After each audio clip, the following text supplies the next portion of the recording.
A really common strategy in Warhammer 40,000 is the go turn. Now, most armies will have a go turn, but not everyone gets to enjoy screaming "wow" when they do it. So this is not an orc specific video. This is about how to identify the freaking go turn. Most people actually have an incorrect perception about what this go turn is. They think it's about damage and causing damage, but it's really not, nor should it be. A real go turn is not about killing more models. It's about collapsing your opponent's ability to score. If you commit everything and the score does not swing in your favor, you didn't really have a go turn. You more or less just sped up your loss. So, today I'm going to show you what a go turn actually is and when you're supposed to pull the freaking trigger. Here's the reality of why we don't want to talk about just murdering things in the go turn. We really need to be discussing how are we going to be claiming the board. Remember, in Warhammer 40,000, you don't win the game by tabling your opponent. You win the game by scoring more victory points. So we want to use this big committal go turn to score more victory points. All right, let's get right on into this. And guys, I'm going to actually be demonstrating on TTS how to pull one of these off, as well as the presentation to teach you guys the concepts behind it. So just make sure you stay tuned for the demo as well. Okay, what a go turn actually is. A go turn is a multi-unit commitment. You're not sending just one squad out there, you're breaking staging symmetry. So if you've watched previous videos, I've spoken about the deadlock that we get when we hold our home field and our natural expansion, and our opponent holds their home field and their natural expansion. So you got to figure out how do you break this scoring symmetry, because we would both be scoring approximately 10 points a battle round, which leads to an equal score. So the go turn is to really break this symmetry in scoring and staging. You're forcing trades on your terms, and you're really accepting a lot of exposure. Like, you're accepting that you're going to be exposed, but that exposure is going to be in exchange for control of the battlefield. And that last part is really, really critical. It matters quite a lot. If you're not gaining control of the battlefield, you're just exposing your army, which means you're going to lose your models. And exposure without control, you just lose your models without scoring points. It's not really a good recipe for winning the game. So, what I've done here for you is I have given you 4 conditions of a good go turn. Let's break these bad boys down. Scoring, swing, available. This is a very, very big deal. So, first off, there has to be a scoring swing. Can you deny their primary? Can you take an extra objective to hold an extra primary? Can you swing secondaries? By doing your go turn, do you enable yourself to score 10 secondaries and denying your opponent's primary? If the score doesn't change, there's no scoring swing available. So minimum off of your go turn, you need to be denying your opponent's primary. Ideally, you're also enabling yourself to score more primary in the future, and you're scoring secondaries. Now, remember, I always like to preach that scoring secondaries is not the goal. But that doesn't mean that scoring secondaries is useless. There is still use in that. Okay, let's talk about the second condition for your good go turn. Activation advantage. Are you activating first in the key exchanges? If you have to fight Victrix Honor Guard, isn't it better to hit them before they hit you? Can you force them into bad return trades? Can you force the Victrix Honor Guard to be hitting into your, -1 damage Deathwing Knights? Because if you can, that's a pretty good place to force him to actually return the trade. If you're exposing your army and your opponent is going to cleanly activate into you, that means that you have mistimed the activation advantage. So you want to make sure that you are activating in such a way that you get the advantage out of the engagements. Number 3, conditional. Can you hold what you take? This is one that a lot of people tend to mess up. They like to leave their objectives, charge out, kill the opponent, roar, but then they don't hold any objectives, which means your opponent just moves on up, takes control of the objectives, and outscores you. That would be a bad example of how to run a go turn. So people like to go in, they take the objective, and when you immediately lose it, that's a problem, guys. If you can't hold the space, then your go turn was fake. And it wasn't a go turn. It was just, like I said earlier, speeding up your loss. Then number 4, the opponent counter window weak. Do they have low CP? Do they have key units out of position? Do they have the ability to like to actually move their units back into position? If they don't have CP, they have no interrupt pressure. So this is all to say, you want to time your go turn to the point where they cannot punish you as hard for your go turn. Timing really is everything. And if you mess the timing up, you probably shouldn't necessarily just do your go turn where you're exposing all of your models and you're taking control of the battlefield, because that's going to give your opponent too much availability to punish you. All right. Now, I'm going to talk about why most of our go turns end up failing, and then I think I'm going to go ahead and start demonstrating actually how to set it up and how to do it. All right. Why do most of our freaking go turns fail? It's because players tend to chase damage instead of chasing the score. Remember, everything about Warhammer 40,000 is about creating that victory point differential with you on top. When people do go turns, a lot of times they'll be afraid to go all out because they want to hold units in reserve to be available for mission play, and that's called an undercommitment. And undercommitment is a really, really big problem. Remember, if you expose one unit to any army in the entire game, said army will destroy one unit. But what happens when you start exposing 10 units, 12 units? Now, if they can't handle everything and you still see them, you can actually get to the potential of getting a good primary score, putting your opponent on a 0, and then giving yourself yet another good primary score and putting your opponent on another 0. A go turn really is a committal fest. Do you commit? That's a big deal. Another thing that people mess up on and why they fail go turns is they don't really calculate the counterpunch of their opponents. They think that their opponent is going to be just like not able to clear everything, but sometimes they can. So it really depends on what army you're going into, how you time this go turn.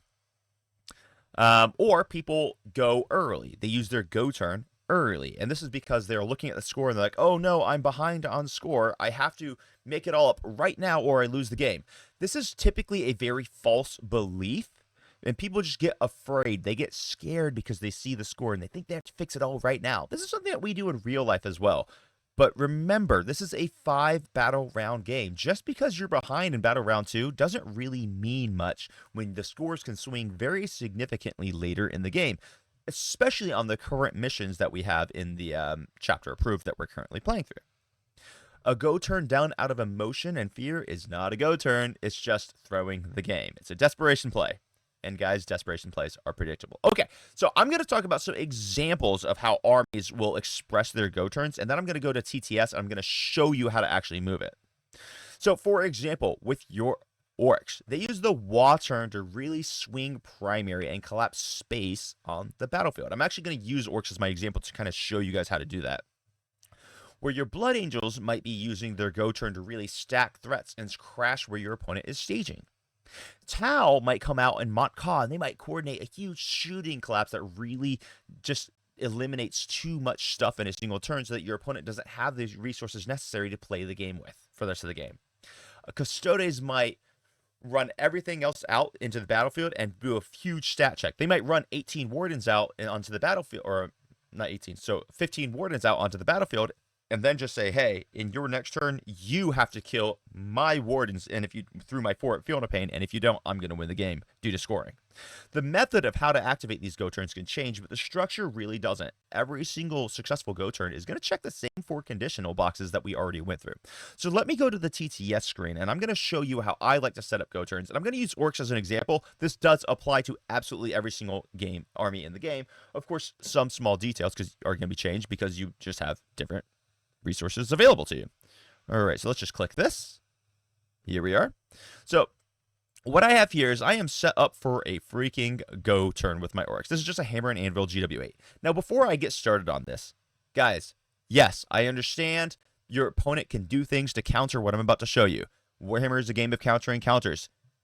But I am going to show you the ideal scenario, and then it's your job to reverse engineer how to get as close as possible to the ideal scenario so that you can have the most successful go turn as possible. I understand not every army has the same resources as orcs. You have resources orcs don't have. You have to optimize for your abilities and your resources. And yeah, so just don't bother with comments that are like, oh, heard your opponent could have just stood in a position. Yeah, I know opponents can stand in positions. I'm not dumb. All right, anyway, here we go. Go turn. For the orcs, people mess up. They think that they have to go kill everything. You don't have to kill everything. Here's the ideal scenario. Gazgul advances. You're going to spend Earwig on him just because it's orcs. Don't worry about that. If you don't know what that is, it doesn't matter. But Gazgul is going to go probably on average 14 to 15 inches with his unit. And then they're going to get a charge. I'm going to disembark from this battle wagon with these knobs. They're going to advance. And they're going to charge. I'm going to advance and charge with my beast nags into something right here. Let's call it a 2-3 inch advance. Doesn't matter. The knobs are going to advance and charge something over here. This battle wagon is going to advance, and I'm going to actually have him touch both objectives. I don't know if he actually can. Yeah, he can. So he'll touch both objectives. He'll have OC on both objectives. This battle wagon is then going to move up, and he's going to roll his advance to touch this objective.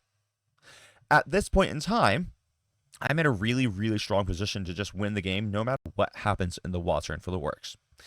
Gaz already did his advance. Now he charges. He hits some stuff that's right here.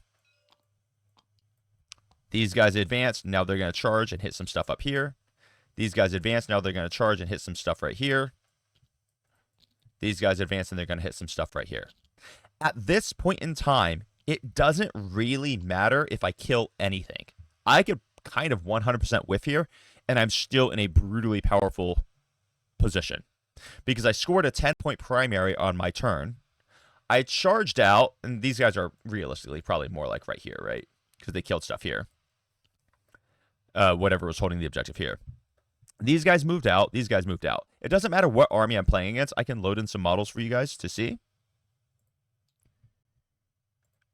Because now, at this point, my opponent in their next turn are going to have to kill this squad, kill this squad, kill this squad, and kill this squad. And even if they accomplish all those goals, I'm still going to control this objective. I'm still going to control this objective. I'm still going to control this objective, which is going to get me a 15 points in primary.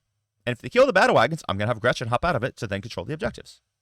Because of the position where my models are currently standing, my opponent won't even be able to move through them to touch the objectives, which means I'm going to get a 15 on primary, and then my opponent's going to get a 5. So remember, I got a 10. My opponent gets a 5. They kill all my stuff. I get a 15. They still only get a 5 because they're not going to be able to push through onto these objectives. Now, this is an ideal scenario. At that point in time, it doesn't matter that I'm practically tabled because I've already won the game. Because that huge differential scoring, the differentials that we have created there are too overwhelming to overcome, except for in very extreme circumstances. This is the ideal example of a go turn. And the reality, by the way, of all this stuff just getting obliterated very easily is very, very low. I'm talking about an extreme scenario where you do get tabled in a turn. You're not getting completely tabled in this entire turn, especially not when you have access to fight on death and all these other things. So this is how I set up a go turn. I don't necessarily care about killing. I just want to push my opponent back while I control the objectives. My opponent then has to push through me, which takes an entire battle round, or takes an entire turn, and then they're going to have to spend their next turn getting onto the objectives, which effectively gives them 2 turns of no primary to fight to only a single primary, while I'm getting a max primary and a large primary for at least 2 turns. This is the way my crossing gets. All right, I'm going to go right back to the PowerPoint, and then we're going to wrap this freaking video up. All right, we are back here. Let's wrap this thing up. Here's the closing principle. A go turn is not about emotion. It's not about finally getting to charge. It's not about tabling your opponent. A real go turn changes score, and it changes the circumstances of how your opponent has to score. It denies options. And if it happens when the timing window is in your favor, it's a beautiful, beautiful thing. But if your go turn doesn't change the score, it wasn't a go turn. It was just noise. Guys, if you enjoy this content, let me know. Like and subscribe. Share it with your friends. I hope you guys have an incredible freaking day. Crump on. Bye-bye.